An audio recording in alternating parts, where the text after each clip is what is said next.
Quick recap of the week, and we start with Budweiser, America's favourite liquid yeast infection. Budweiser is one of FIFA's key sponsors, and they sell a product they reflexively insist on calling beer. Twitter. It's not just for pithy observations, dick pics, or messages to your favourite One Direction member who for some reason never responds to you. What is wrong, Liam? What part of you up don't you understand? McDonald's, makers of the world's most affordable heart disease. It's the restaurant whose logo represents the 2 massive spikes in blood pressure you'll experience after eating there. McDonald's. You know your organisation is in trouble when McDonald's says it is not satisfied. This is coming from the maker of greyish-brown meat circles, tiny condensed chicken mistakes, and, once a year, the Shamrock Shake, a.k.a. a leprechaun's diarrhea. Fanta.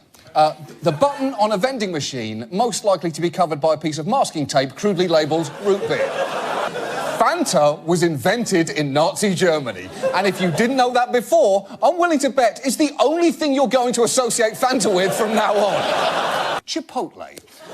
America's preferred over-the-counter laxative. Gap. The nation's #1 supplier of polo shirts for frat guys to vomit on. H&M, Zara, and Forever 21, the brand that enables Midwestern tweens to dress like 40-something alcoholics attending the funeral of a Tel Aviv nightclub owner. American Eagle should really become Bangladeshi Swamp Hen. And Banana Republic should really become... Actually, that one is fine. They got ahead of themselves there, for once. Tinder, everything Tinder has created, which I assume would be a pile of STDs, sad orgasms, and shards of human self-esteem. That's the business model. General Motors. Few companies in history have ever sold more cars, and as of this week, few companies have ever demanded as many of them back. Toyota. Makers of the '92 Camry where you got your first backseat handjob. Toyotas are being used as instruments of death, which is... It's a bold move, because traditionally, Death on Wheels has very much been GM's brand. Life is short, have an affair. That is the most morally dubious slogan since Toyota's short-lived feeling bored, hit someone with your car. Now, Coca-Cola. A company that just happens to sell rehydration in the form of fizzy brown sugar water, carbonated urine, flat urine, diet urine, and grapefruit-flavoured embalming fluid. Bud Light. If Budweiser is the king of beers, then Bud Light is the feudal peasant covered in donkey shit of beers. Bud Light Lime. That Bud Light Lime tastes like Jolly Green Giant ejaculate. It tastes like the Great Gazoo urinating in a public pool. Or a Lime Jolly Rancher fished out of Mickey Rourke's mouth. Pizza Hut. Because just because some bread, tomatoes and cheese got blackout drunk and fucked each other in an abandoned dumpster doesn't mean you get to call the resulting abomination pizza. Samsung was so frightened of patent lawsuits, they felt forced to build an outdoor ice rink in Texas.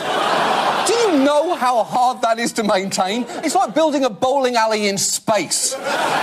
If you want to effectively hide large sums of money, I've got 2 words for you. Velcro wallet. No one will ever suspect there is any money in one of those things. Done. You are welcome. Clamato juice. The original tomato cocktail with clam. Olive Garden. 7 weeks of Olive Garden food. That is pretty much a one-way ticket to the Hospitaliano. Mountain Dew Code Red. Code Red. The most delicious way of contracting red poisoning.